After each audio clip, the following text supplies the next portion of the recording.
You are what you eat. ఇది చాలామంది పెద్దవాళ్ళు చెప్తున్న మాట. మనం ఏం తింటామో అదే మనం. చాలా జబ్బుల్ని మన తిండి, ఆహార శైలి, మన దైనందిక జీవిత విధానం వీటి వల్ల దూరం ఉంచుకోవచ్చు. కానీ రీసెంట్ స్టడీస్లో తెలిసిన ఒక ఓపెన్ ఫ్యాక్ట్ ఏంటంటే, మనం ఇప్పుడు తింటున్న ఈ ఫుడ్ ఏదైతే ఉందో అది పొల్యూటెడ్ ఫుడ్ కావచ్చు, లేకపోతే ప్లాస్టిక్తో అయిన ఫుడ్ కావచ్చు, లేకపోతే రోడ్డు మీద దొరికే స్ట్రీట్ ఫుడ్ కావచ్చు, XYZ. ఇవాళ మనం తినే ఫుడ్ వల్ల క్యాన్సర్ లాంటి వ్యాధులు రావడానికి కూడా వీఆర్ ఈక్వల్లీ ప్రోన్. అంటే ఎక్కడో అక్కడ ఇక్కడ కాదు, ప్రతి ఒక్కళ్ళకి రిస్క్ ఉంది. సో బేసికల్గా మనం తినే ఫుడ్తో ప్రాబ్లమ్స్ని సెట్ చేయొచ్చు. అండ్ అలాగే diet and digestion play a major role చాలా జబ్బుల్ని దూరంగా ఉంచడానికి, ఒక హెల్దీ లైఫ్ని లీడ్ చేయడానికి. ఇక్కడ సమస్యల్లా ఈ విషయం దాకా మనందరికీ తెలుసు, కానీ ఏం తినాలి, ఎలా తినాలి, ఎప్పుడు తినాలి, అసలు తినే తిండికి వచ్చే జబ్బులకి ఏమాత్రం కనెక్షన్ ఉంది, కాస్త డీటెయిల్గా తెలుసుకునే ప్రయత్నం చేద్దాం. నాతో ఉన్నారు ప్రముఖ న్యూట్రిషనిస్ట్ డాక్టర్ రవి వీడే గారు. హలో సార్, నమస్తే. నమస్తే అండి. ఎలా ఉన్నారు సార్? చాలా చాలా బాగున్నానండి. Wonderful sir. సో ఈ పాడ్కాస్ట్ చూసే ఆడియన్స్కి సార్, ఇప్పుడు అందరికీ కూడా చాలా హెల్త్ అవేర్నెస్ వచ్చేసింది. ఏం తినాలి, ఏం తినకూడదు, ఎంత డైట్ చేయాలి, ఎంత వాకింగ్ చేయాలి, ఎంత ఎక్సర్సైజ్ చేయాలి తెలుసు. కానీ దాన్ని సస్టైన్ ఎందుకు చేసుకోలేకపోతున్నారు అని అంటే, ఆ విన్న ఆ ఊపులో 1-2 రోజులు ఫాలో అవుతారు, ప్రాక్టికల్గా కుదరవు కాబట్టి చాలా డ్రాప్ అయిపోతూ కూడా ఉంటారు. అసలు ఫస్ట్ తినే తిండికి వచ్చే జబ్బుకి కనెక్షన్ ఉంది అని కూడా చాలామందికి తెలియకపోవచ్చు. సో ఇలాంటి సస్టైనబుల్ ప్రాక్టీసెస్ దగ్గర నుంచి, డైట్ రిలేటెడ్ ఇష్యూస్ దగ్గర నుంచి, డైజెషన్ ఏ రకంగా ఒక జబ్బుని నివారించడానికి హెల్ప్ అవుతుందో దాకా డీటెయిల్గా మాట్లాడే ప్రయత్నం చేద్దాం. డెఫినెట్లీ అండి. సో నా ఫస్ట్ క్వశ్చన్ సార్, డైజెషన్కి జబ్బుకి ఉన్న సంబంధం ఏంటి? డైట్కి జబ్బుకి ఉన్న రిలేషన్ ఏంటి? ఓకే, చాలా చాలా మంచి క్వశ్చన్ అండి. ఎందుకంటే డైజెషన్కి జబ్బులకి ఉన్న సంబంధం గురించి చాలామంది డిస్కస్ చేయరు యాక్చువల్లీ. అంత diet and disease, A diet వాడితే అంటే ఈ డిసీజ్ వచ్చింది నాకు ఏ డైట్ వాడాలి, క్యాన్సర్ వచ్చింది ఏ డైట్ వాడాలి, లేకపోతే డయాబెటీస్ వచ్చింది ఏ డైట్ వాడాలి, ఇది మాట్లాడతారే తప్పించి వాళ్ళకు ఒక డైజెషన్ సమస్య ఉంది, ఈ డైజెషన్ సమస్య వల్లే ఈ డిసీజ్ వచ్చింది అనే విషయం చాలామందికి తెలియదండి. రైట్. నిజానికి ఏంటంటే అసలు డైజెషన్ అనేది ఫస్ట్ థింగ్ అండి. మనం టేక్ కేర్ చేయాల్సిన ఫస్ట్ ఆస్పెక్ట్ డైజెషన్. ఆ నెక్స్ట్ డైట్ వస్తుంది. డైట్ నెవర్ కమ్స్ ఫస్ట్ అండి నిజానికి. కోర్స్ ఒక హెల్దీ పర్సన్ ఎప్పుడు కూడా డైట్ మీద ఫోకస్ చేయాలి, డైట్ మంచిగా తీసుకోవాలి. బట్ ఎప్పుడన్నా డిసీజ్ వచ్చిందంటే డైట్ కంటే ఫస్ట్ మనకి డైజెషన్ ఎలా ఉంది, డైజెషన్ బాగుందా లేదా, మనకేమైనా తేన్పులు వస్తున్నాయా, బ్లోటింగ్ ఉందా, బెల్జింగ్స్ ఉన్నాయా, లేకపోతే యాసిడ్ రిఫ్లెక్స్ ఉందా, కాన్స్టిపేషన్ ఉందా, మల్టిపుల్ టైమ్స్ మనం అంటే మోషన్కి మల్టిపుల్ టైమ్స్ వెళ్తున్నామా, ఫ్రీ మోషన్ అవుతుందా, ఇవన్నీ వస్తాయండి ఫస్ట్. ఇవి ఫస్ట్ టేక్ కేర్ చేయకుండా మనం ఏ డైట్ ఫాలో అయినా రిజల్ట్స్ మహా అయితే వస్తే 10%, 20% వస్తాయి తప్పించి ఆ డిసీజ్ని 100% మనం ఫిక్స్ చేయలేమండి. డైజెషన్ సమస్యలు ఉన్నాయా, డెఫినెట్లీ ఫస్ట్ డైజెషన్ సమస్యలు ఫిక్స్ చేసుకోవాల్సిందేనండి. డైజెషన్ సమస్యలు అంటే చాలామంది నాకు అంతా బాగానే ఉంది, మార్నింగ్ కొంచెం కాన్స్టిపేషన్ ఉంది అంతే అనుకుంటారు. ఆ కొంచెం కాన్స్టిపేషన్ ఉంది అనేది చిన్న విషయం కాదండి. ఆ కొంచెం కాన్స్టిపేషన్ని ఆ వ్యక్తికి మేబీ రొమటాయిడ్ ఆర్థరైటిస్ వచ్చేలా చేయొచ్చు, సోరియాసిస్ వచ్చేలా చేయొచ్చు, ఈవెన్ డయాబెటీస్ వచ్చేలా కూడా చేయొచ్చు. కాన్స్టిపేషన్ అంటే డైజెషన్ సమస్యల వల్ల ఇన్ని జబ్బులు వస్తున్నాయి. అవునండి. సో డెఫినెట్లీ అండి. ఇప్పుడు చెప్తాను చూడండి, సింపుల్ థింగ్. ఒక మనిషి ఇప్పుడు అంతా చాలా మంచి లైఫ్ స్టైల్ ఫాలో అవుతున్నాడు, అన్నీ ట్రై చేస్తున్నాడు, మంచి మంచి ఫుడ్సే, నేను చాలా మంచి ఫుడ్సే తింటున్నాను, నాకు ఏ జబ్బులు రావు అని అనుకుంటాడు. కానీ లైట్ కాన్స్టిపేషన్ ఉంది, ఒక్కొక్క రోజు కొంచెం మోషన్కి వెళ్ళడానికి కొంచెం కష్టపడుతున్నాడు. అన్నీ నేను తింటున్నా, అన్నీ చాలా మంచి మంచి ఫుడ్స్ నేను గూగుల్లో వెతికాను, ఈ ఫుడ్ మంచిది అదే తినాలి, ఈ ఫుడ్ ఈ పర్టికులర్ ఇది తింటే ఇంత హెల్త్ బెనిఫిట్స్ వస్తున్నాయి అవే తింటున్నాను అనుకుంటారు. ఇన్ని చేసినప్పటికీ సంహో ఆ వ్యక్తికి పాస్ట్ కొంచెం కొన్ని నాలుగు క్రితం సరిగ్గా మంచిది తినకపోవడం వల్ల దేనివల్ల డైజెషన్ సమస్య అయితే ఉంది, లైట్ కాన్స్టిపేషన్ ఉంది అనుకుందాం. ఎన్ని మంచి ఫుడ్స్ తిన్నా ఆ వ్యక్తికి వచ్చే జబ్బులు ఆగవండి. అందుకనే చాలామంది నెగ్లెక్ట్ చేసే విషయం డైజెషన్. అది ఫస్ట్ ఫిక్స్ చేసుకోవాల్సిందేనండి. అది ఫస్ట్ ఫిక్స్ చేసుకుంటే చాలా చాలా జబ్బులను మనం నివారించవచ్చు. ఫర్ ఎగ్జాంపుల్ ఎలాంటి జబ్బుల్ని నివారించవచ్చు అండి? ఇంకాస్త డీటెయిల్గా చెప్పండి ఆ పాయింట్. చూడండి, మనకి వచ్చే జబ్బుల్లో 90% జబ్బులు మన గట్ వల్లే వస్తాయండి. డైజెషన్ ఇష్యూస్ వల్ల వస్తాయి 90%. ఇది చాలామందికి తెలియని విషయం. ఇప్పుడు జెనెటికల్లీ వచ్చే జబ్బులు చాలా తక్కువ అండి. అంటే అంటే తల్లిదండ్రుల నుంచో లేకపోతే పుట్టినప్పటి నుంచో లోపల సమస్య ఉండడం వల్ల వచ్చే జబ్బులు నిజానికి చాలా తక్కువ 90%. అంటే type 2 diabetes, rheumatoid arthritis, psoriasis, ఒక 195 మనకు గుర్తించిన ఆటో ఇమ్యూన్ జబ్బులు ఉన్నాయండి. ఈ అన్నీ కూడా డైజెషన్ వల్లే వస్తాయి. ఇవి కాకుండా యాంగ్జైటీ, డిప్రెషన్, సెక్షువల్ ఇష్యూస్, పిల్లలు పుట్టకపోవడం, అనేకం ఇవన్నీ కూడా డైజెషన్ రిలేటెడ్. చాలామందికి తెలియదు అండి. ఇప్పుడు యాంగ్జైటీ అనేది 90% పేషెంట్స్లో యాంగ్జైటీ డైజెషన్ వల్ల వస్తుందండి. డైజెషన్ సరిగ్గా లేకపోవడం వల్ల. ఇది తెలియక సైకియాట్రిస్టుల దగ్గరికి వెళ్ళి యాంటీ డిప్రెషన్స్ తీసుకుంటూ ఉంటారు. కానీ అక్కడ సమస్య అది కాదు. ఆ వ్యక్తి వెళ్ళాల్సింది గ్యాస్ట్రోఎంటరాలజిస్ట్ దగ్గరికి, అది కూడా మంచి గ్యాస్ట్రోఎంటరాలజిస్ట్ దగ్గరికి. ఎందుకంటే వింటే మీకు ఆశ్చర్యంగా ఉంటుంది, 90% అలోపతిలో ఇచ్చే వైద్యం అసలు గ్యాస్ట్రిక్ సమస్యను, డైజెషన్ ఇష్యూస్ని ఫిక్స్ చేయదండి. అన్ఫార్చునేట్లీ. అంటే ఇది వినడానికి చాలా వింతగా ఉంటుంది, చాలా ఆశ్చర్యంగా కూడా ఉంది నాకు. అవును.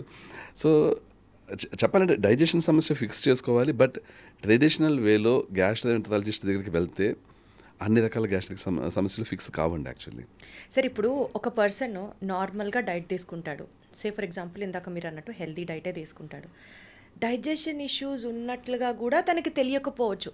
1-2 టైమ్స్ మోషన్ పాస్ చేయడం దగ్గర నుంచి బ్లోటింగ్ లేదు, త్రేపులు లేవు, ఎసిడిక్ రిఫ్లెక్స్ లేదు, గ్యాస్ట్రిక్ ప్రాబ్లమ్స్ లేవు, హిజ్ ఆల్ ఫైన్ అని అనుకుంటాడు. కానీ అండర్లైన్గా డైజెషన్ ఇష్యూస్ ఉండొచ్చు గాక, maybe he's not able to focus it out. ఈ నేపథ్యంలో అసలు గ్యాస్ట్రిక్ ఇష్యూస్ ఉన్నాయి అని ఎలా తెలుసుకోవాలి? సింపుల్ థింగ్ అండి. ఇప్పుడు ఎందుకంటే ఓవర్ నైట్లో వచ్చేది కాదు ఆటోఇమ్యూన్ డిసీజ్. కానీ మీరు చెప్పిన 190 రకాల తెలిసిన జబ్బులు ఓవర్ నైట్, ఇవాళ మనకి గ్యాస్ట్రిక్ ప్రాబ్లం ఉంది, రేపు పొద్దున్న జబ్బు వచ్చినట్టు కాదు.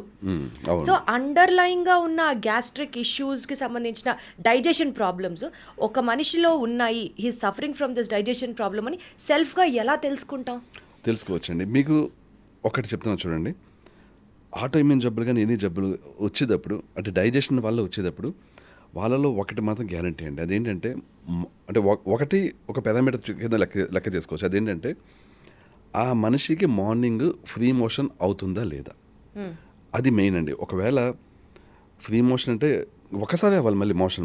ఇప్పుడు మార్నింగ్ కొంతమందికి 7 గంటలకు అయ్యి బ్రేక్ఫాస్ట్ చేసాక మళ్ళీ 9 గంటలకు సెకండ్ టైం అవుతుంటుంది, అది కూడా కాన్స్టిపేషనే. ఎగ్జాక్ట్లీ. మార్నింగ్ కొంతమందికి హార్డ్ స్టూల్స్ వస్తాయి, అంటే కొంచెం కష్టంగా ఉంటుంది, అది కూడా కాన్స్టిపేషనే. ఇప్పుడు చాలా ఎక్కువసేపు టైం పడుతుంది కొంతమందికి, అది కూడా కాన్స్టిపేషనే. కాన్స్టిపేషన్ అంటే జస్ట్ ఏదో ఆ రోజు మోషన్ కాలేదు దాన్ని కాన్స్టిపేషన్ అంటారు అని కాదు, ఇవన్నీ కాన్స్టిపేషనే. ఒక మనిషి రోజుకి 4 సార్లు వెళ్ళాల్సి వస్తుంది, అది కూడా కాన్స్టిపేషనే. కాన్స్టిపేషన్ అంటే ఇన్కంప్లీట్ ఎవాక్యుయేషన్ ఈజ్ కాన్స్టిపేషన్. పూర్తిగా వెళ్ళినట్టు అనిపించదు కొంతమందికి, ఇంకా లోపల ఏదో ఉండిపోయినట్టు అనిపిస్తుంటుంది, అది కూడా కాన్స్టిపేషన్. ఇవన్నీ కూడా కాన్స్టిపేషన్ కిందకి వస్తాయండి లెక్క. అంటే వాళ్ళు ఏదో ఒక జబ్బు తెచ్చుకోవడానికి రెడీగా ఉన్నదన్నట్లు. కాన్స్టిపేషన్ ఉంది అంటే వల్నరబుల్, అంటే ఆ మనిషి ఏదో ఒక జబ్బు వచ్చి రావడానికి రెడీగా ఉన్నాడు, రావచ్చు, వస్తుంది కన్ఫర్మ్గా అంటే వెంటనే కన్ఫర్మ్గా చెప్పలేం, కానీ ఛాన్సెస్ చాలా ఎక్కువ ఉన్నాయన్నమాట. ఇది ఎక్కువ కాలం ఉంది అంటే ఆ వ్యక్తికి జబ్బులు వచ్చే ఛాన్సెస్ చాలా ఎక్కువ ఉంటాయి. ఇప్పుడు మార్నింగ్ ఒకటే పారామీటర్ అండి, మార్నింగ్ ఫ్రీ మోషన్ అవుతుందా లేదా. మార్నింగ్ లేచాక బాత్రూమ్కి వెళ్ళేది రెస్ట్రూమ్కి వెళ్ళేదంటే వితిన్ 3 to 4 minutes ఇంకా అయిపోవాలి మ్యాక్సిమం అనమాట. ఇంకా లేదు, ఇంకా బాగా టైం పడుతుంది, హార్డ్గా వెళ్తున్నారు, ఇన్కంప్లీట్గా వెళ్తున్నారు, లేకపోతే మల్టిపుల్ టైమ్స్ వెళ్తున్నారు, ఎనీథింగ్ ఈజ్ కాల్డ్ కాన్స్టిపేషన్ అండి. సో మార్నింగ్ పాస్ చేసే ఫస్ట్ స్టూల్స్ నిద్ర లేచిన తర్వాత is the only parameter gut health బాగుందా లేదా అని డిసైడ్ చేయడానికి. That's one of the main parameter. అది ఒక్కటే పారామీటర్ అని కాదు, మెయిన్ పారామీటర్. అంటే ఫ్రీ మోషన్ అయిపోతుంది మార్నింగ్ అంటే 90 బిఫోర్ యూ కన్జ్యూమ్ ఎనీథింగ్. అంతే అండి, before consume anything. I mean లేచాక కావాలంటే ఒక గ్లాస్ వాటర్ తాగొచ్చు, వాటర్ తాగకపోవచ్చు, ఈవెన్ ఎనీ కేస్. అంటే కొంతమందికి వాటర్ తాగితేనే కానీ మోషన్ రాదు, అది మరీ దాని మీద డిపెండెన్సీ అయితే ఉండకూడదు. వాటర్ తాగకపోయినా కూడా ఫ్రీ మోషన్ అయిపోతుంది అనుకోండి, that's the one completely it's good thing. అంటే అలాంటి పరిస్థితిలో ఆల్మోస్ట్ డైజెషన్ ఇష్యూస్ లేనట్లే. అంటే అలా ఉండి కూడా కొంతమందికి తేనుపులు వస్తుంటాయి, బ్లోటింగ్ ఉంటూ ఉంటుంది. అలాంటప్పుడు 100% ఆ వ్యక్తికి హెల్తీ డైజెషన్ ఉన్నట్టు లెక్క కాదు. కాన్స్టిపేషన్ లేదు కానీ ఫ్యూచర్లో రావచ్చు. అంటే తేన్పులు వస్తున్నాయంటే ఫ్యూచర్లో కాన్స్టిపేషన్ రావచ్చు. ఎందుకంటే తేన్పులు అనేది స్టమక్ ప్రాబ్లం. కాన్స్టిపేషన్ అనేది పెద్ద ప్రేగుల ప్రాబ్లం యాక్చువల్లీ. బట్ పెద్ద ప్రేగుల్లో ప్రాబ్లం వచ్చిందంటే ముందు అది స్టమక్లోనే స్టార్ట్ అవుతుంది. మనకి ఎప్పుడన్నా కాన్స్టిపేషన్ ఉందనుకోండి, అది జస్ట్ పెద్ద ప్రేగుల ప్రాబ్లం కాదు, అది స్టమక్, ఇంటెస్టైన్స్ అన్నీ కలగలిపిన ప్రాబ్లం అనమాట. స్టమక్ నుంచి స్టార్ట్ అయ్యి వచ్చిన ప్రాబ్లం యాక్చువల్లీ. సో ఈ సమస్య ఉంది అని గుర్తించిన తర్వాత ఐ థింక్ అండి ఈ మధ్య కాలంలో గట్ హెల్త్ అనే ఒక వర్డ్ని చాలా పాపులరైజ్ చేసి హెల్దీ బ్యాక్టీరియాని ఇంట్రడ్యూస్ చేసి మైక్రోబ్స్, ప్రోబయోటిక్స్ అని, దాని తర్వాత గమ్మీస్ అని, దాని తర్వాత గట్ హెల్త్ కోసం స్పెసిఫిక్గా డీటాక్స్ డైట్స్ అని ఇలా చాలా చెప్తున్నారు. వీటి రోల్ ఏమన్నా ఉంటుందా? అంటే నేను ఎందుకు అడుగుతున్నానంటే ఫర్ ఎగ్జాంపుల్ ఇప్పుడు మనకి కాన్స్టిపేషన్ ప్రాబ్లం ఉంది, విచ్ మీన్స్ డైజెషన్ ప్రాబ్లం ఉంది. సో నెక్స్ట్ ఏం చేయాలి? ఇమ్మీడియట్గా ఒక కన్సల్టెంట్ దగ్గరికి వెళ్ళిపోవాలా, ఆర్ బేసిక్గా మనకి మనం చేసుకోవాల్సిన అవేర్నెస్ ఏమన్నా ఉంటాయా? అంటే ఒకటి ఏంటంటే ఫస్ట్ అయితే నాలెడ్జ్ ఉండాలండి. ఈ కాలంలో నాలెడ్జ్ లేకపోతే సెల్ఫ్ డయాగ్నైజ్ చేసుకున్నా, సెల్ఫ్ ట్రీట్మెంట్ చేసుకున్నా చాలా చాలా డేంజర్ అండి యాక్చువల్లీ. ఎందుకంటే కొన్ని ఎలా పాపులర్ అయిపోయినాయి అంటే ప్రోబయోటిక్స్ తీసుకుంటే అన్ని ఇష్యూస్ ఫిక్స్ అయిపోతాయి. ఎగ్జాక్ట్లీ, అందరికీ అదే ఉంటుంది. కానీ అదే ప్రోబయోటిక్స్ తీసుకుంటే కొంతమందికి విపరీతమైన గ్యాస్ వచ్చేస్తుంది, పొట్ట పట్టేస్తుంటుంది, వాళ్ళకి ఇంకా సమస్యలు పెరిగిపోతుంటాయి. ప్రోబయోటిక్స్ అనేది పెద్ద ప్రేగుల్లో ఉంటే, అంటే మనకి బ్యాక్టీరియా అనేది పెద్ద ప్రేగుల్లో ఉంటే గుడ్ బ్యాక్టీరియా. మనకి చాలామంది గుడ్ బ్యాక్టీరియా, బ్యాడ్ బ్యాక్టీరియా అంటుంటారు. ప్రోబయోటిక్స్ అంటే ఏంటి? Good bacteria. మరి బ్యాడ్ బ్యాక్టీరియా ఏంటి? అది కూడా ఉంటుంది అంటే ఏం లేదు. బ్యాక్టీరియా అనేది పెద్ద ప్రేగుల్లో ఉంటే అది గుడ్ బ్యాక్టీరియా.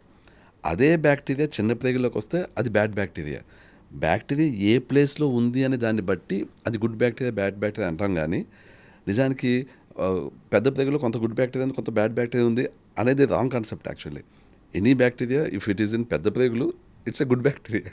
సో అంటే బేసికల్గా ప్రోబయోటిక్స్ బయట అమ్మేవి, అడ్వర్టైజ్ చేసేవి తీసుకున్న ఆ గమ్మీస్ లాంటివి ఏదన్నా తిన్నా ఇంకంతే మన గట్ట సూపర్ అనుకోవడానికి లేదు. లేదు అంటే చెప్తాను చూడండి. ఈ ఏదైతే మనం బయట ప్రోబయోటిక్స్ తీసుకుంటున్నామో అది పెద్ద ప్రేగుల దాకా వెళ్ళింది అనుకోండి, Then it is good. Good. అది చిన్న ప్రేగుల దాకా వెళ్ళాక అక్కడ ఎక్కువసేపు ఉందనుకోండి, దెన్ ఇట్ ఈస్ బ్యాడ్. మనకెలా తెలుస్తుంది? ఎలా తెలుస్తుందంటే అదే మనం తీసుకున్నప్పుడు మనకి బ్లోటింగ్ పెరిగింది, గ్యాస్ పెరిగింది. దాని మీనింగ్ ఏంటంటే పెద్ద ప్రేగుల దాకా అది వెళ్ళట్లేదు. దానివల్ల మనకి బెనిఫిట్ రావట్లేదు, మనకి యాక్చువల్గా డిసడ్వాంటేజ్, దానివల్ల నష్టం జరుగుతుంది. ఎందుకు చిన్న ప్రేగుల్లో ఆగిపోతుంది అది, దాన్ని ఫిక్స్ చేయాలి. సో బేసికల్గా అండి ఇప్పుడు మీరు చెప్పినట్లు డైజెషన్ ఇష్యూస్ ఫిక్స్ చేయాలంటే, గట్ హెల్తీగా ఉండాలంటే, యూ బీయింగ్ అ న్యూట్రిషనిస్ట్ ఒక మంచి డైట్, ఒక లైఫ్ స్టైల్ ఎట్లా ఉండాలి అని చెప్తారు? ఒక డైట్ ఏం రికమెండ్ చేస్తారు ఫర్ గట్ హెల్తీ? ఓకే, ఇక్కడ గట్ హెల్త్ కోసం డైట్ అనేది నిజానికి ఎలా చెప్పాలంటే యాంటీ ఇన్ఫ్లమేటరీ డైట్ అండి. యాంటీ ఇన్ఫ్లమేటరీ డైట్ అంటే కొన్ని ఫుడ్స్ మన బాడీలో ఇన్ఫ్లమేషన్ పెంచుతాయి. ఇన్ఫ్లమేషన్ అంటే సింపుల్గా చెప్పాలంటే వాపు మన తెలుగులో. కొన్ని ఫుడ్స్ ఏంటంటే వాటిని కరెక్ట్గా డైజెస్ట్ చేసే ఎంజైమ్స్ మన బాడీలో లేనప్పుడు అవి ఏం చేస్తాయంటే ఆ ఫుడ్కి నెగిటివ్గా బాడీ రియాక్ట్ అవుతుంది. రియాక్ట్ అయినప్పుడు ఏంటి, అది ఇన్ఫ్లమేషన్ రూపేణా బయటపడుతుంది. అదేంటి, జాయింట్ పెయిన్స్ వస్తుంది. ఎందుకంటే జాయింట్స్లో వాపు కలగజేస్తుంది, ఆ ఫుడ్స్ కలగజేస్తాయి. ఎందుకు? ఆ ఫుడ్ డైజెస్ట్ అవ్వలేదు కాబట్టి. ఇప్పుడు యాంటీ ఇన్ఫ్లమేటరీ ఏంటంటే ఇన్ఫ్లమేటరీ ఫుడ్స్ ఉన్నాయి. ఒక మనిషి డైజెషన్ చాలా బాగుంది, ఇన్ఫ్లమేటరీ ఫుడ్స్ తిన్నాడు, ఏమీ కాదు, వాపులు రావు, ఏం రావు, ఇన్ఫ్లమేటరీ ఫుడ్సే.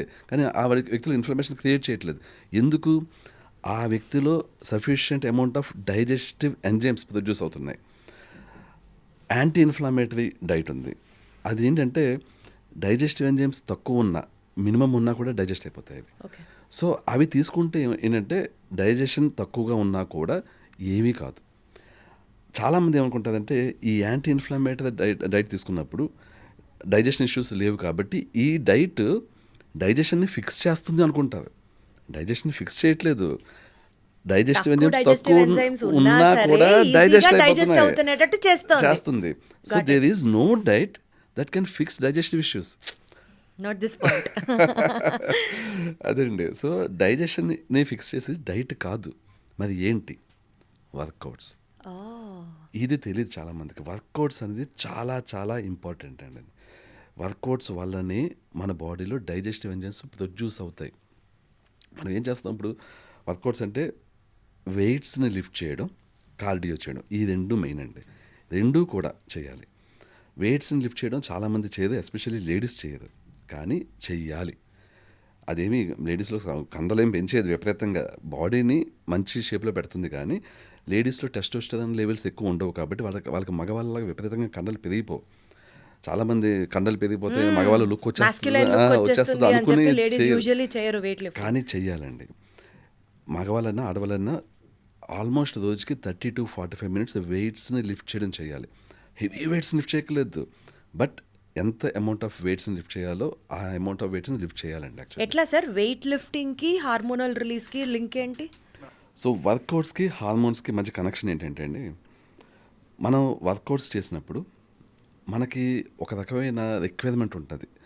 మనకి ఇప్పుడు ఇంత కష్టపడ్డాం కాబట్టి, మనం కష్టపడడం, క్యాలరీ రిక్వైర్మెంట్ ఉంది, ప్రోటీన్ రిక్వైర్మెంట్ ఉంది. ఎందుకంటే మనం వెయిట్స్ని లిఫ్ట్ చేసాం, మనకి ఇప్పుడు ఏమవుతుంది, మైక్రో టీయర్స్ అవుతాయి మన మజిల్ సెల్స్లో. సో వాటిని ఫిక్స్ చేయాలి, వాటిని ఫిక్స్ చేసి మజిల్ సెల్స్ని ఇంకొంచెం బలంగా చేయాలి. ఎందుకంటే మనం రోజు వెయిట్లు ఎత్తుతున్నాం, సో మనం ఆ ఎత్తడానికి సంబంధించి మనకు పర్ఫెక్ట్లీ ఉండాలి మన బాడీ. సో అప్పుడు ఏంటంటే ఈ రిక్వైర్మెంట్ క్రియేట్ అవుతుంది బాడీలో. సో క్యాలరీస్ కావాలి, ప్రోటీన్స్ కావాలి, ఎమినో యాసిడ్స్ కావాలి. ఇప్పుడు ఎలాగా మనం తింటున్న ఫుడ్ నుంచే వస్తాయి. అప్పుడు బాడీ ఏం చేస్తుందంటే, మన బాడీ ఏం చేస్తుంది అన్న బదులు బ్రెయిన్ ఏం చేస్తుంది, బ్రెయిన్లో హైపోథాలమస్ అని ఒక పార్ట్ ఉంటుంది, మెయిన్ అదే అనమాట. బ్రెయిన్ అనుకోవచ్చు మనం దాన్ని. ఈ హైపోథాలమస్ ఏం చేస్తుందంటే మన బాడీలో డైజెస్టివ్ ఎంజైమ్స్ ఎక్కువ ప్రొడ్యూస్ అయ్యేలాగా, స్టమక్లో యాసిడ్ ఎక్కువ ప్రొడ్యూస్ అయ్యేలాగా. ఎందుకంటే స్టమక్ యాసిడ్ మన ఫుడ్ని బాగా పేస్ట్ చేస్తుంది. సో మనం తిన్న ఫుడ్ని బాగా పేస్ట్ చేయడానికి స్టమక్ యాసిడ్, గ్యాస్ట్రిక్ జ్యూసెస్, ఆ తర్వాత డైజెస్టివ్ ఎంజైమ్స్ ఎక్కువ ప్రొడ్యూస్ అయ్యి, అప్పుడు అందులోంచి ఆ ప్రోటీన్స్, ఆ క్యాలరీస్, ఆ న్యూట్రిషన్ బాడీకి వస్తుంది అనమాట. ఇవి వచ్చినప్పుడు ఏంటి, ఆటోమేటిక్గా మన హార్మోన్స్ అన్నీ కూడా బాగా ఇంప్రూవ్ అవుతాయి. యాక్చువల్లీ ఐడియల్ అమౌంట్స్లో ఉంటాయి అనమాట. మీరు చెప్పింది నాకు అర్థమవుతుంది sir. Weight lifting is very important to fix gut issues or digestion issues, నాకు అర్థమవుతుంది. కానీ on a very layman basis అడుగుతున్నాను నేను ఇది. ఈ మధ్య కాలంలో because of the social media awareness కావచ్చు, ఏదైనా కావచ్చు, స్మార్ట్ వాచెస్ పెట్టుకొని, స్మార్ట్ రింగ్స్ పెట్టుకొని 10,000 అడుగులు వేస్తే చాలు, 15,000 అడుగులు వేస్తే చాలు, you are on the right track అని అనుకునే వాళ్ళకి అదంతా తప్పు అని చెప్తున్నారా మీరు? అదంతా తప్పు కాదు. ఇప్పుడు any activity is, like physical activity is good అండి. It's not at all bad. 10,000 అడుగులు ఈజ్ గుడ్, ఎందుకంటే 10,000 అడుగులు నచ్చేది తక్కువ అమౌంట్ ఆఫ్ ఇదేం కాదు. క్యాలరీస్ బర్న్ అవుతాయి, క్యాలరీస్ వస్తాయి. So this comes under cardio. Cardio is important, but cardio alone is not sufficient అండి. ఎందుకంటే కార్డియో ఎలోన్, ఇప్పుడు కార్డియో అనేది మజిల్ రిక్వైర్మెంట్, మజిల్కి కావాల్సిన ప్రోటీన్ రిక్వైర్మెంట్ పెంచదు. అదేంటంటే it's healthy for your heart.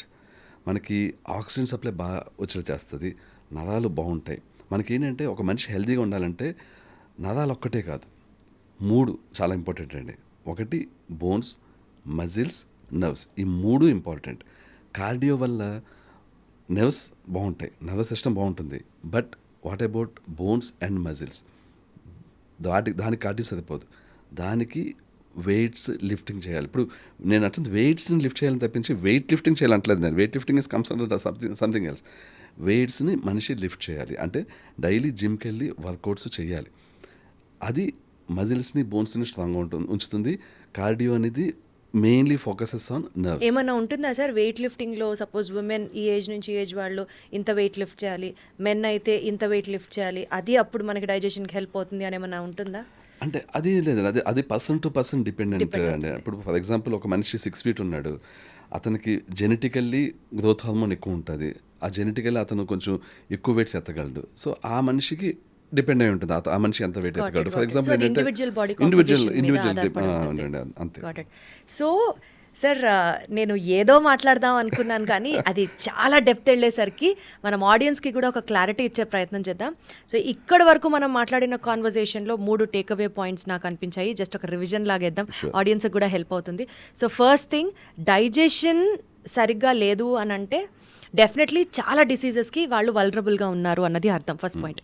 Second point, digestion fix అవ్వాలి అని అంటే గూగుల్లో అర్జెంటుగా గట్ హెల్దీ డైట్స్ ఫిక్స్ చేయడం కాదు, వర్కౌట్స్ మీద ఫోకస్ చేయాలి. ఇది second point. Third takeaway point వచ్చేసి వాకింగ్ ఎంత చేసినా సరే, వాకింగ్ చేసినంత మాత్రాన అసలు నేను పర్ఫెక్ట్ ఫిట్నెస్ ఫ్రీక్ అనుకోవడానికి లేదు.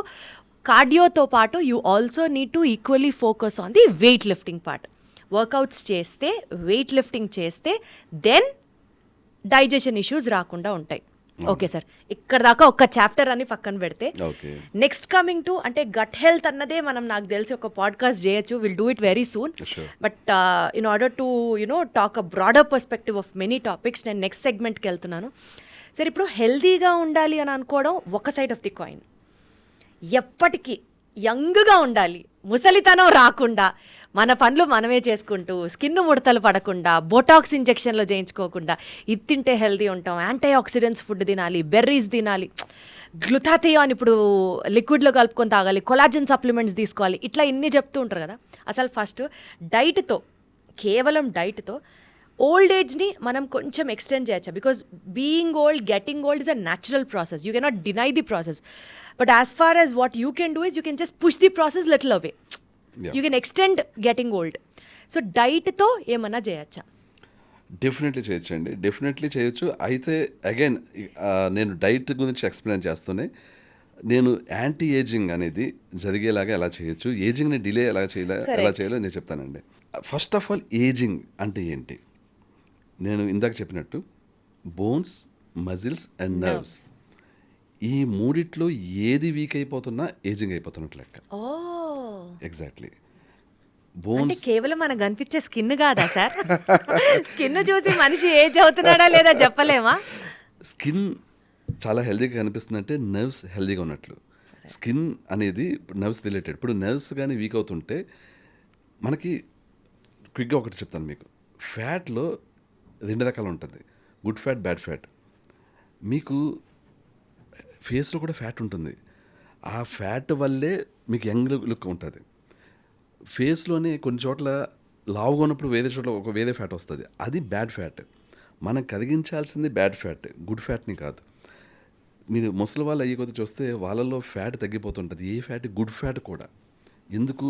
నరాలు బలంగా లేకపోతే ఆ గుడ్ ఫ్యాట్ కరిగిపోయి ముసలితనం బయటకు వస్తుంటుంది, ముడతలు వస్తుంటాయి అన్నమాట. సో ఫ్యాట్లో కూడా good fat, bad fat. Good fat ఎందుకు కరిగిపోతుంది? ఎందుకు మనిషి ముసలిలో కనిపిస్తుంటాడు? నరాలు క్షీణించడం వల్ల. So again the same thing, bones, muscles, nerves 3 హెల్దీగా ఉంటేనే స్కిన్ హెల్దీగా ఉంటుంది. మూడిట్లో ఏది తేడా వచ్చినా స్కిన్ సాగి అయిపోతుంది, ఏజింగ్ వచ్చేస్తుంది. సో బోన్స్ వీక్ అయిపోవడాన్ని ఆస్టియోపీనియా అంటాం, మజిల్స్ వీక్ అయిపోవడాన్ని సార్కోపీనియా అంటాం. సార్కోపీనియా అన్న ముసలితనమే, ఆస్టియోపీనియా అన్న ముసలితనమే. నర్వ్స్ క్షీణించడాన్ని అది కూడా ముసలితనం ఉంటుంది. దానికి సపరేట్ పేరు అనేది ఏం లేదు, ఏజింగ్ అనుకోవచ్చు మనం. సో 3 మనకి బలంగా ఉండాలి, మంచి హెల్దీగా ఉండాలి. సింపుల్, నేను ఇందాక చెప్పిన వర్కౌట్స్. సో ఈ 3 బలంగా ఉండాలి అని అంటే మళ్ళీ దానికి ఏమైనా డైట్ ఉంటుందా సార్? డైట్ ఉంటుందండి. ఇప్పుడు నేను చెప్తాను చూడండి. ఇప్పుడు ఇందాక నేను చెప్పింది మీరు బాగా ఆలోచిస్తే మీకు తెలుస్తుంది. డైట్ కన్నా వర్కౌట్స్ ఎక్కువ. కాదు. యాంటీ ఇన్ఫ్లమేటరీ డైట్ చేస్తే మీకు బాడీలో వాపులు ఎక్కడ రావు, బాడీ ఎక్కడ కూడా వీక్ అవ్వదు. అంటే బోన్స్ కానీ, మజిల్స్ కానీ, నర్వ్స్ కానీ వీక్ అవ్వడం జరగదు. సో యాంటీ ఇన్ఫ్లమేటరీ డైట్ అంటే ఏంటి? మనకి డైజెషన్ ఇష్యూస్ ఉన్నా కూడా ఈజీగా డైజెస్ట్ అయ్యే డైట్. సో మనం అసలు ఏజింగ్ అవ్వకూడదంటే యాంటీ ఇన్ఫ్లమేటరీ డైట్ తీసుకోవచ్చు. But it's little bit difficult. ఆ డైట్ని ఫాలో అవడం కష్టం యాక్చువల్లీ. అందుకనే మనం వర్కౌట్స్ చేస్తూ, కార్డియో చేస్తూ, హెల్దీగా అంటే ఎక్కువసేపు బాగా పడుకుని, ఈవెన్ కొంత ఇన్ఫ్లమేటరీ ఫుడ్స్ యాడ్ అయినా కూడా బాడీ తట్టుకునేటట్లు, అంటే ఇన్ఫ్లమేషన్ రాకుండా, ఏ నర్వ్స్ కానీ, మజిల్స్ కానీ, బోన్స్ కానీ వీక్ అవ్వకుండా చూసుకుంటే మనం పూర్తి స్థాయి యాంటీ ఇన్ఫ్లమేటరీ డైటే చేయక్కర్లేదు. ఈవెన్ మనం టేస్టీగా ఉండే ఫుడ్స్ కూడా తినొచ్చు. Still we can stay young longer.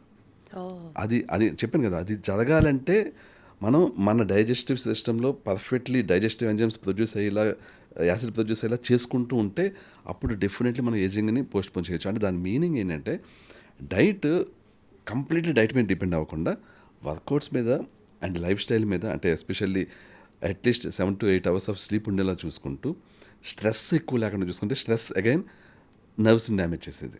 Stress లేకుండా చూసుకుంటే, స్ట్రెస్ లేకుండా అనేది ఇంపాసిబుల్ ఈ కాలంలో, బట్ అట్లీస్ట్ స్ట్రెస్ని యాజ్ మచ్ యాజ్ పాసిబుల్ తగ్గించుకొని మనం జాగ్రత్తగా ఉంటే, డైట్ అనేది మరీ స్ట్రిక్ట్గా యాంటీ ఇన్ఫ్లమేటరీ డైట్ చేయకుండా, చేయాల్సిన అవసరం లేకుండా కొంత టేస్టీగా ఉంటూ, ఎందుకంటే లైఫ్ అన్నప్పుడు మనం మరీ రోజు చప్పగా ఉండేవి తినలేం కదండి, కొంచెం ఎంజాయ్ కూడా చేయాలి ఫుడ్ని యాక్చువల్లీ. సో అందువల్ల యాంటీ ఇన్ఫ్లమేటరీ డైట్ తీసుకుంటూనే రెగ్యులర్ బేసిస్లో కొంచెం ఇన్ఫ్లమేటరీ డైట్ కూడా ఫాలో అవుతూ ఉన్నాం అనుకోండి, స్టిల్ మనిషి హెల్తీగా ఏజింగ్ అవుతాడు. సార్ మేబీ నాకు తెలిసిన డైటీషియన్స్లోనో న్యూట్రిషనిస్ట్లోనో మీరు దేవుళ్ళ కనిపిస్తారు కదా సార్. అయ్యో. ఎందుకో తెలుసా, డైటీషియన్ దగ్గరికి వెళ్ళి మేము ఇలా వెయిట్ తగ్గాలన్నా లేదా ఏదైనా ఒక సమస్యతో వెళ్ళాం అనుకోండి, మీరు స్ట్రిక్ట్గా డైట్ చేయాలి. ఐ స్టిల్ రిమెంబర్, నాకు కాఫీ నిద్ర లేచిన వెంటనే అది అసలు నాకు ఆ అడిక్షన్, కాఫీ లేనిదే రోజు జరగదు. మీరు కాఫీ మానేయాలి, మీరు కాఫీ మానేయకపోతే అసలు రావద్దు నా దగ్గరికి అని కొట్టినట్టు చెప్పే వాళ్ళని నేను చూశాను. కానీ డైట్ అనేది రోజు ఎక్కడ చేస్తామండి, అప్పుడప్పుడు అట్లా you can take an off అని చెప్పిన వాళ్ళు మీరే, నేను కలిసిన వాళ్ళలో. బట్ స్టిల్ సార్, చాలా మంది dietitians and nutritionist you have to follow your diet and focus చేస్తే, మీరు చాలా యూనిక్గా డిఫరెంట్గా ఫోకస్ ఆన్ వర్కౌట్స్ అంటున్నారు. ఎగ్జాక్ట్లీ అండి, అంత వర్కౌట్ ఇంపార్టెన్స్ ఇస్తున్నారు మీరు. అవునండి. అప్పుడు చాలామందికి ఉన్న వీక్ పాయింట్ చెప్తాను చూడండి. వర్కౌట్స్ నేను చెయ్యను, నాకు డైట్ ద్వారా తగ్గించమని వస్తుంటారు నా దగ్గరికి. మా ట్రీట్మెంట్ ప్లాన్లో వర్కౌట్స్ అనేది బై డిఫాల్ట్ ఉంటుందండి.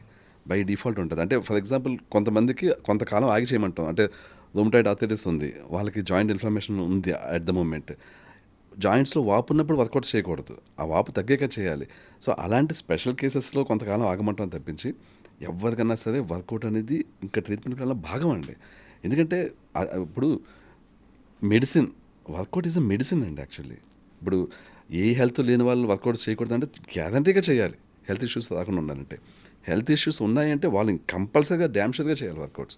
సో బేసికల్గా సార్, డైట్, దానికి రిలేటెడ్ వర్కౌట్, ఈ రెండు మీరు సజెస్ట్ చేస్తారా మీ సెంటర్లో? గ్యారంటీగా అండి, రెండు మేము చేయిస్తాం. మా వెల్నెస్ సెంటర్లో ఎవరైతే అడ్మిట్ అవుతారో వాళ్ళ చేత డెఫినెట్లీ మేము వర్కౌట్స్ చేయిస్తామండి. ఎందుకంటే అంటే ఎట్లా సార్, వచ్చి మీ దగ్గర అడ్మిట్ అవ్వాలా ఇంత పీరియడ్ అన్నట్టు? అవునండి, మాకేంటంటే ఒక 14 days కానీ 28 days కానీ ఈవెన్ 1 week కానీ అలా వచ్చి ఉండొచ్చు అనమాట. వాళ్ళకి ఏంటంటే మేము డైట్ ఇస్తాము, వర్కౌట్స్ చేస్తాము, రెగ్యులర్గా వాళ్ళు మానిటర్ చేస్తాము. అంటే ఇంటి దగ్గర ఉండి ఫాలో అవ్వడానికి కుదరదా?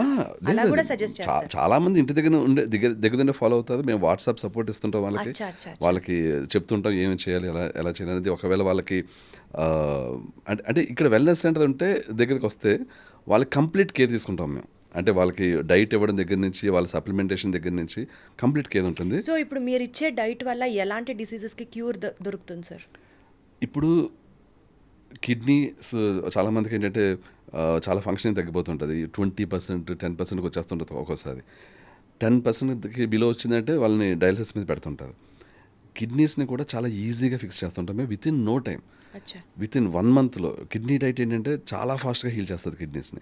చాలామందికి ఈజీఎఫ్ఆర్ అనేది కిడ్నీస్కి ఒక పారామీటర్ అనమాట, ఎంత పర్సెంట్ పనిచేస్తున్నాయి దానికి. ఇప్పుడు 30% ఉందనుకోండి కిడ్నీ ఫంక్షనింగ్, విత్ ఇన్ 1 monthలో దాన్ని 50-60కి తీసుకెళ్తాం అనమాట. 100% తీసుకెళ్ళ లేదా అంటే కష్టం. ఇప్పుడు డ్యామేజ్ అయిపోయింది, దాన్ని ఇంకా అంటే కిడ్నీకి సంబంధించిన నెఫ్రాన్స్ పర్మనెంట్గా చచ్చిపోయినాయి అనుకోండి, చచ్చిపోయిన వాటిని మళ్ళీ క్రియేట్ చేయను, అది ఏ వైద్యంలోనూ ఉండదు అది. కానీ ఏవైతే డౌన్ అయిపోయినాయో వాటిని ఇంకా ఛాన్స్ ఉంది రివైవ్ చేయడానికి అన్నప్పుడు డెఫినెట్లీ అవి అప్ అయిపోతాయండి. అంటే ఒక 30% పనిచేస్తున్నాయంటే 50-60% తీసుకొస్తాం. 70% అంటే వాళ్ళని 100% తీసుకొచ్చేస్తాం. ఇలాగా కిడ్నీ ఇష్యూస్ ఫిక్స్ అవుతుంటాయి డైట్ ద్వారానే. సింపుల్గా rheumatoid arthritis, psoriasis, vitiligo, lichen planus, multiple sclerosis కూడా ఫిక్స్ అవుతుందా డైజెషన్ వల్ల, డైట్ వల్ల? అంటే చూడండి, ఆటో ఇమ్యూన్ జబ్బులు ఏవైతే ఉంటాయో ఇలాంటి నేను ఇందాక చెప్పిన లిస్టు, అవి కంప్లీట్లీ క్యూర్ అవుతాయండి. 90% ఆఫ్ ఆటో ఇమ్యూన్ జబ్బులు కంప్లీట్లీ క్యూర్ అవుతాయి. డయాబెటీస్ ఏంటంటే, డయాబెటీస్లో ఇప్పుడు చూడండి, టైప్ 2 డయాబెటీస్ అయితే కంప్లీట్లీ క్యూర్ చేయొచ్చండి. కానీ టైప్ 2 డయాబెటీస్లోనే కొంతమందికి పెయిన్ క్రియాస్ పనితనం తగ్గిపోయి ఉంటుంది. అంటే పెయిన్ క్రియాస్లో బీటా సెల్స్ చచ్చిపోయి ఉంటాయి. సో వాళ్ళకి ఇన్సులిన్ ఎనఫ్గా ప్రొడ్యూస్ అవ్వదు. దాన్ని రివర్స్ చేయలేం, ఎందుకంటే ఇన్సులిన్ ప్రొడక్షనే తగ్గిపోతే దాన్ని రివర్స్ చేయలేం. అప్పుడు ఏం చేస్తాం, డెఫినెట్లీ ఇన్సులిన్ ఎక్కువ ప్రొడ్యూస్ అయ్యేలా చేసి ఏవైతే మెడికేషన్ ఉంటుందో అది వాడక తప్పదు. కానీ డయాబెటీస్ అంటే ఇన్సులిన్ సెన్సిటివిటీ తగ్గిపోవడం కదా, అవి సెన్సిటివిటీని పెంచే టాబ్లెట్స్ ఏవైతే ఉంటాయో మెట్ఫార్మిన్ లాంటివి అలాంటి అవసరం ఉండదు. ఎందుకంటే డైట్ ద్వారా ఇన్సులిన్ సెన్సిటివిటీ పెంచుతాం మేము. సో టైప్ 2 డయాబెటీస్ రివర్స్ అవుతుందా అంటే రివర్స్ అవుతుంది, అవ్వదు, అంటే రెండూ కూడా. ఇప్పుడు డ్యామేజ్ కానీ లేకపోతే the intensity of insulin production ని డైట్ ద్వారా ఎన్హాన్స్ చేస్తాము అని చెప్తున్నారు మీరు. లేదు లేదు, ఇన్సులిన్ ప్రొడక్షన్ ఎన్హాన్స్ చేయం. ఇన్సులిన్ ప్రొడక్షన్ ఓన్లీ టాబ్లెట్ ద్వారానే, దాన్ని ఎవరు ఎన్హాన్స్ చేయలేదు. యాక్చువల్లీ లిటరల్లీ ఎన్హాన్స్ చేయలేదు ఎందుకంటే దోస్ సెల్స్ ఆర్ డెడ్. అచ్చా. దానికోసం ఏంటంటే ఓన్లీ ఇంగ్లీష్ మెడిసిన్ వాడి ఏవైతే ఎగ్జిస్టింగ్ సెల్స్ ఉన్నాయో అవి ఎక్కువ ఇన్సులిన్ ప్రొడక్షన్ అయ్యేలా చేస్తాం. That thing we cannot stop. కానీ ఇన్సులిన్ రెసిస్టెన్స్ వచ్చేసింది, సెన్సిటివిటీ తగ్గిపోయింది. దీన్ని ఇన్సులిన్ రెసిస్టెన్స్ని బద్దలు కొట్టి ఇన్సులిన్ సెన్సిటివిటీ పెరిగేలా మాత్రం చేస్తాం. Got it. సో టైప్ 2 డయాబెటీస్లోనే చాలామంది ఏంటంటే ఈ డైట్ పడండి మీకు తగ్గిపోతుంది, టైప్ 2 డయాబెటీస్ రివర్స్ అయిపోతుంది అయిపోతుంది. సో అదేంటి, ఆ డైట్ మోస్ట్లీ లో కార్బ్ డైట్ అయి ఉంటుంది. లో కార్బ్ డైట్లో జరిగింది మేనేజింగే, రివర్సిబుల్ కాదు. ఇక్కడ రివర్సింగ్ అంటే దానికి స్పెషల్ ప్రాసెస్ ఉంటుందండి. మనం ఏంటంటే ఫుడ్ని మెడిసిన్లా పనిచేసేలా చేస్తే అప్పుడు అది ఇన్సులిన్ రెసిస్టెన్స్కి గురైన సెల్స్ని వెళ్ళి ఇన్సులిన్ సెన్సిటివిటీని పెరిగేలా చేస్తాయి, అంటే ఇన్సులిన్ సెన్సిటివ్ అయ్యేలా చేస్తాయి. సో అక్కడ కూడా లిమిటేషన్ ఉంటుంది, బట్ స్టిల్ చాలా వరకు టైప్ 2 డయాబెటీస్ని రివర్స్ చేయొచ్చు అక్కడ. బట్ 100% టైప్ 2 డయాబెటీస్ని డైట్ ద్వారా రివర్స్ చేయడం అనేది ఎవరు చెప్పినా తప్పేయండి. అది గాట్ ఇట్ సార్. చాలా ఓపెన్గా, చాలా క్లియర్గా, ఆనెస్ట్గా చెప్తున్నారు మీరు.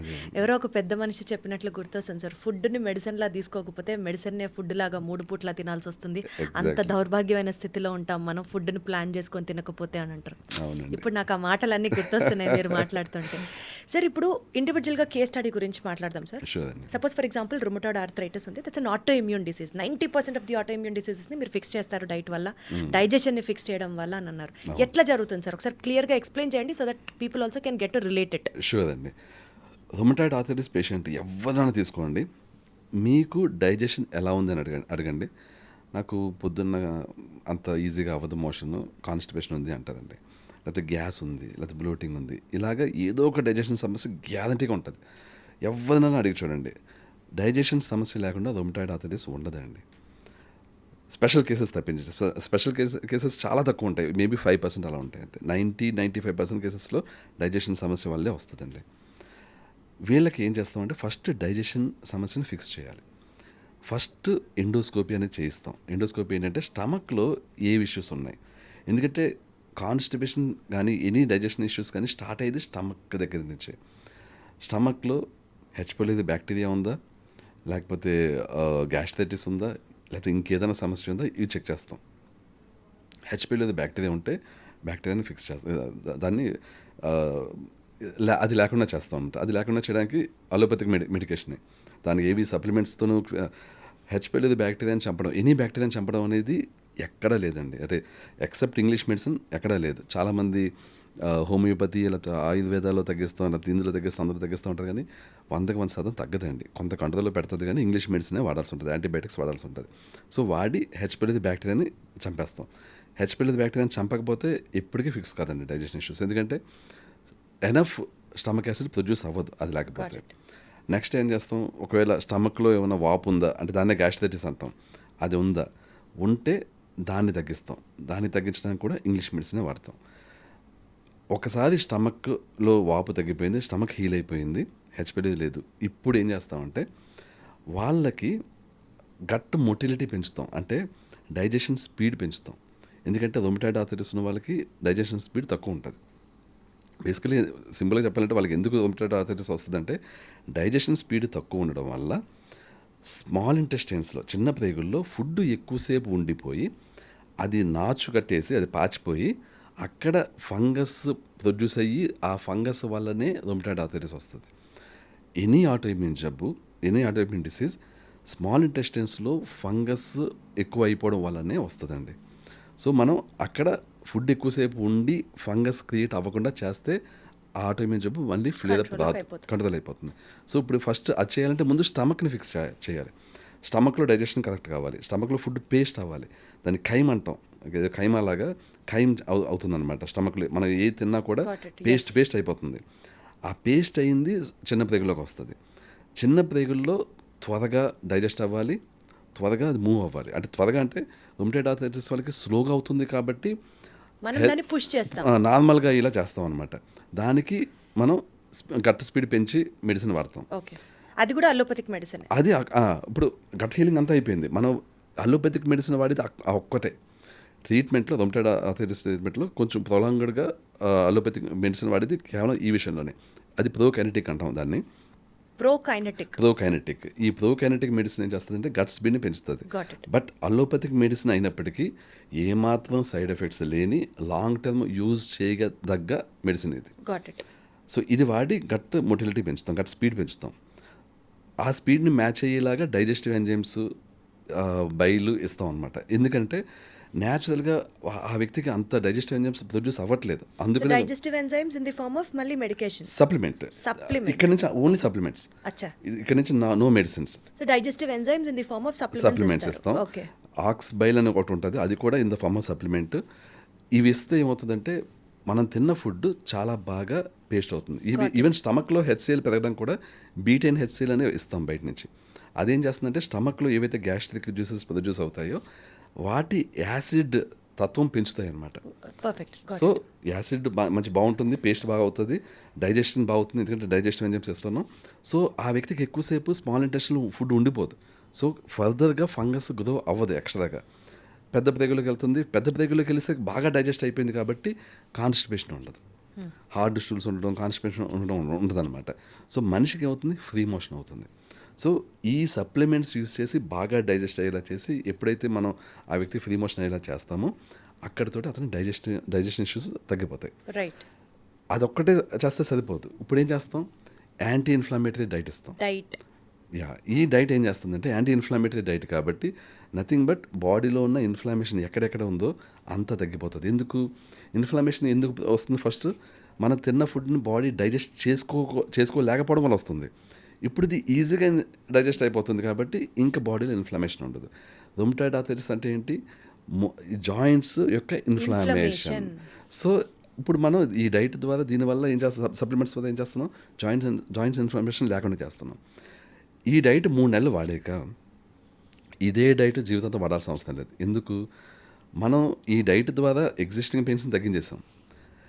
ఫర్దర్గా ఫంగస్ ఫామ్ అవ్వకుండా డైజెస్టివ్ ఎంజైమ్స్ తోటి అసలు డైజెషన్ ఫిక్స్ చేస్తాం. ఇప్పుడు నార్మల్ డైట్ తిన్నా కూడా ఈ వ్యక్తికి రిపీట్ రావు. అది ఎందుకని, నార్మల్ డైట్ని కూడా డైజెస్ట్ చేస్తుంది, ఇక్కడ అయిపోతుంది అండ్ ఎక్కువసేపు ఉండట్లేదు, ఫంగస్ ఫామ్ అవ్వట్లేదు, సో వెళ్ళిపోతుంది. సో నార్మల్ డైట్ తిన్నా కూడా ఏ విధమైన రుమటైడ్ ఆర్థరైటిస్ సిమ్టమ్స్ కనిపించవు. అండ్ ఫర్దర్గా ఏంటంటే ఈ డైజెస్టివ్ ఎంజైమ్స్ ప్రస్తుతం తీసుకుంటున్నాడు, కానీ ఫ్యూచర్లో జీవితాంతం తీసుకోవాలంటే, తీసుకోకుండా చేయాలంటే ఏం చేయాలి, వర్కౌట్స్. ఇదనమాట. ఈ విధంగా చేస్తే మనిషి ఫిక్స్ అవుతారు completely. It's time taking, but ఏ విధమైన డైజెస్టివ్. రుమటాయిడ్ ఆర్థరైటిస్ వాళ్ళకి కూడా ఇన్ఫ్లమేషన్స్ లేవు, పెయిన్స్ లేవు అని అంటే యూ సజెస్ట్ కార్డియోతో పాటు వెయిట్ లిఫ్టింగ్ కూడా చేయాలి, తప్పకుండా చేయాలి. ఓకే.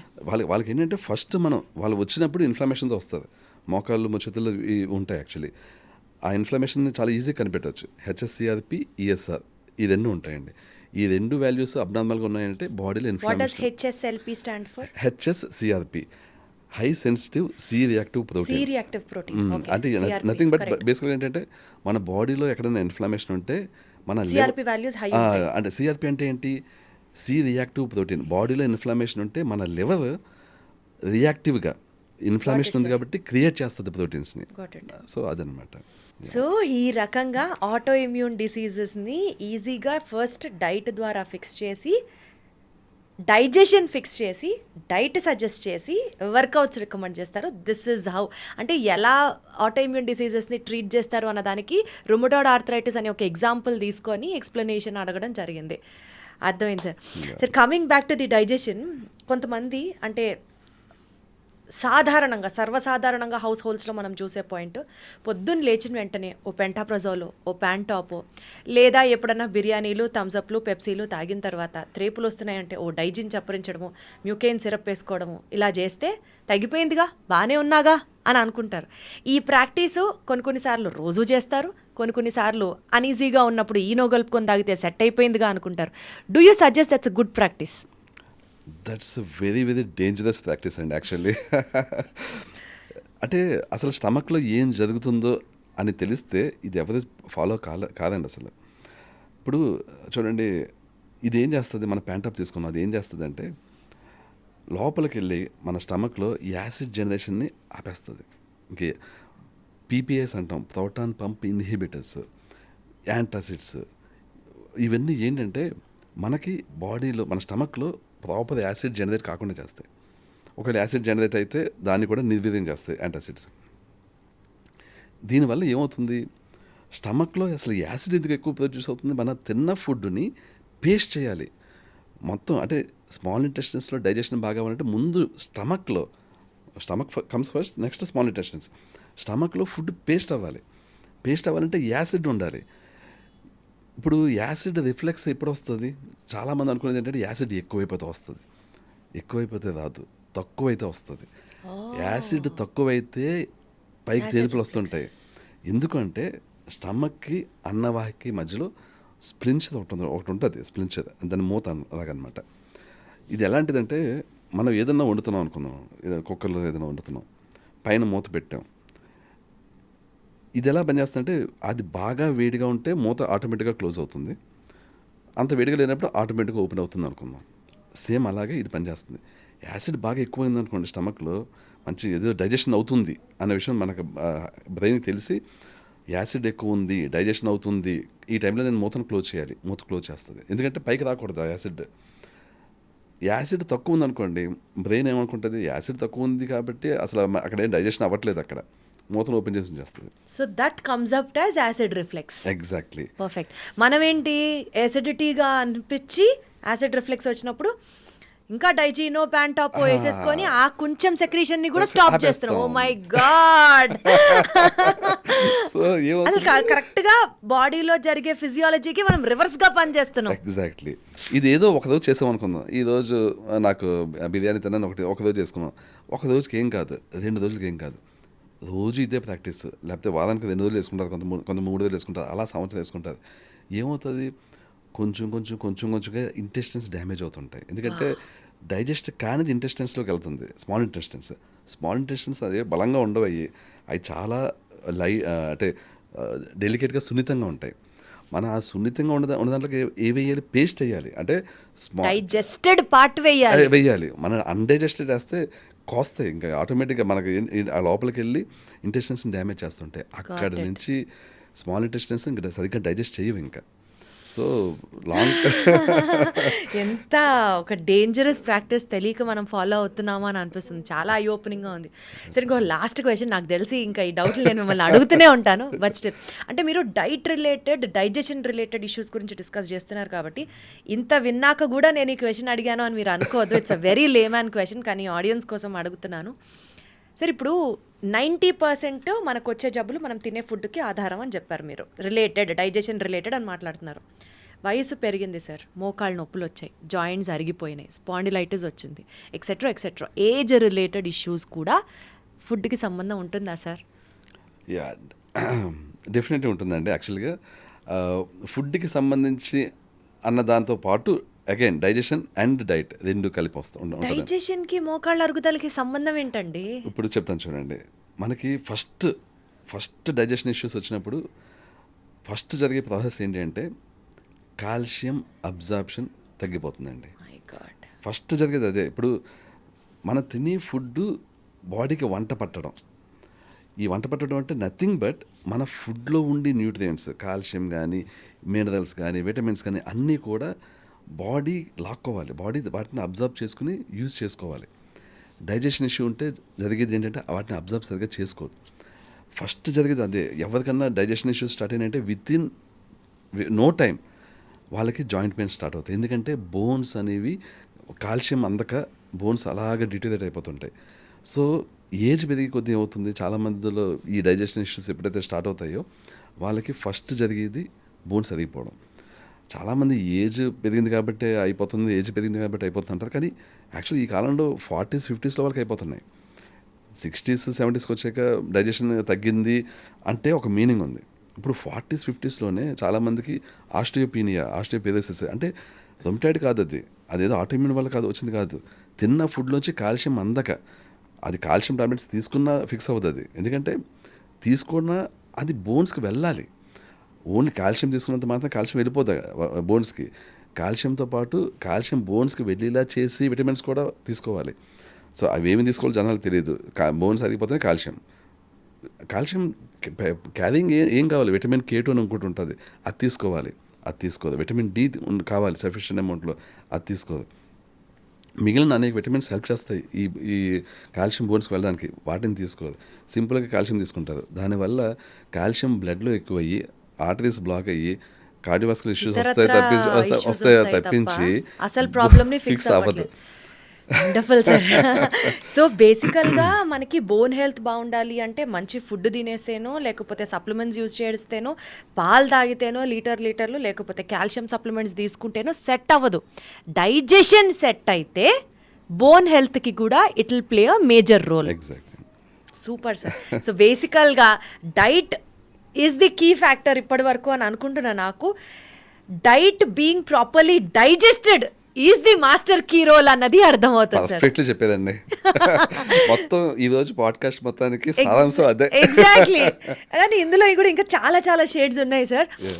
ఈ టాపిక్ని జనాలు అర్థం చేసుకొని దైనందిక జీవితంలో ప్రాక్టీస్ చేయడానికి కొంచెం టైం ఇచ్చి ఇంకొక పాడ్కాస్ట్లో will definitely talk another nature of this subject sir. Ravi Veede గారు, మీరు అసలు సూపర్. అంతే. Thank you so much. Thank you. It was wonderful having you on the show. Same. Thank you అండి.